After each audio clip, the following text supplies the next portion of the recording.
नमस्कार, स्वागत है आप सभी का मुनाफे की मंडी में, जहां हम आपको कमोडिटी मार्केट की तमाम बड़ी खबरें देते हैं और साथ ही आपके लिए इंट्राडे पोजीशन और लॉन्ग टर्म के लिए कॉल्स भी लेकर आते हैं। साथ ही जो भी किसान हमें देख रहे हैं वो भी अपनी शिकायतें परेशानियां हमसे शेयर कर सकते हैं। नंबर है 9136934065। इस नंबर पे किसान भी अपनी समस्याएं हमें भेज सकते हैं। हर दिन हम शाम के शो में किसानों की समस्याओं को अपने प्लेटफॉर्म के जरिए दिखाते हैं ताकि उनकी दिक्कतें कम हो सके।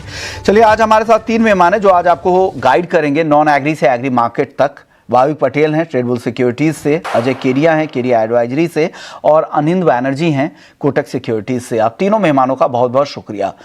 आप बताइए भाविक, आपकी राय क्या है सोने और चांदी को लेकर? Good morning Vishwanath ji. Good morning sir. देखिए, सोने और चांदी मुझे लग रहा है कि करेक्शन ड्यू है और वो करेक्शन आ रहा है, क्योंकि देखिए 1979 में भी देखे और 2011 में भी देखे कि जब 1 वीक पर रैली हुई थी तो उसके बाद एक करेक्शन होता है और करेक्शन के बाद लॉन्ग पीरियड ऑफ कंसोलिडेशन हो रहा है।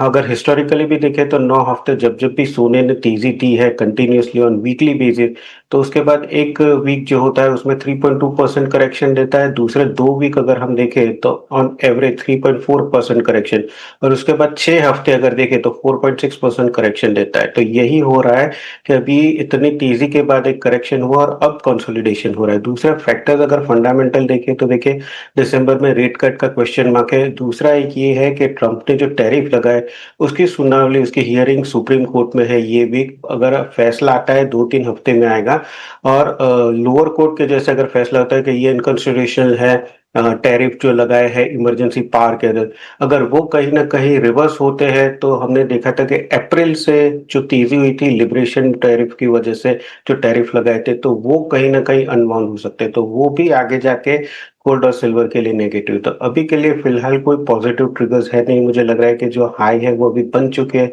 लेस फॉर द टाइमिंग, और यहाँ से अभी करेक्शन और कंसोलिडेशन ड्यू है। तो दोनों में मुझे लग रहा है कि अभी और गोल्ड और सिल्वर में थोड़ा करेक्शन आ सकता है।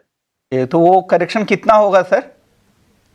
देखिए, सोने की बात करें तो मुझे लग रहा है कि 1,15,000 से 1,17,000 के बीच में आ सकता है, और चांदी की बात करें तो आई थिंक चांदी 1,38,000 से 1,35,000 तक लग रहा है आ सकता है करेक्शन। ओके, तो 1,35,000 से लेकर 1,38,000 तक चांदी और 1,15,000 से 1,17,000 तक सोना।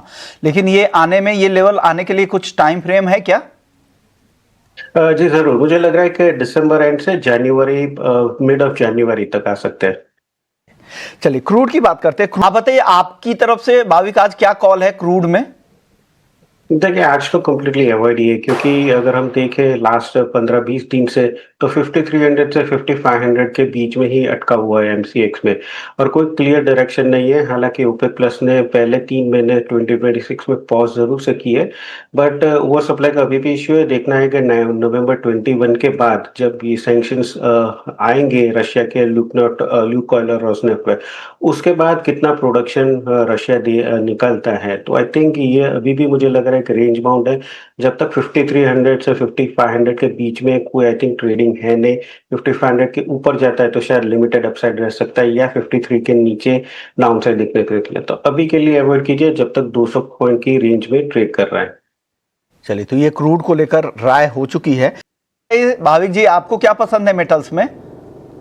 मेरे टॉप पे जिंक रहेगी, बैकवर्डेशन है, एलएमई में 2 साल के लो पे है, शॉर्ट स्क्वीज आ सकता है। तो जिंक पे इंट्राडे 302 पे बाय करके चल सकते हैं 305.50 के टारगेट के लिए, और 300 का इंट्राडे स्टॉप लॉस रहेगा। 10 सेकेंड में। शुक्रिया आप तीनों मेहमानों का, आप लोगों ने वक्त निकाला, कम समय में भी ज़्यादा से ज़्यादा हमारे दर्शकों को सपोर्ट किया। चलिए, मुनाफे की मंडी को यहीं समेटेंगे, लेकिन जाने से पहले अपडेट दे देते हैं आपको कि महीने की शुरुआत में अक्सर बड़े बड़े पैसों के काम होते हैं, जैसे सैलरी आती है, बिल भरने होते हैं, खर्चों की प्लानिंग होती है। लेकिन जिस तरह हम अपने खर्चों की प्लानिंग करते हैं उसी तरह अपने निवेश की प्लानिंग करना उतना ही ज़रूरी है। इसी आदत को बढ़ावा देने के लिए एसबीआई म्यूचुअल फंड और टाइम्स नेटवर्क मिलकर एक खास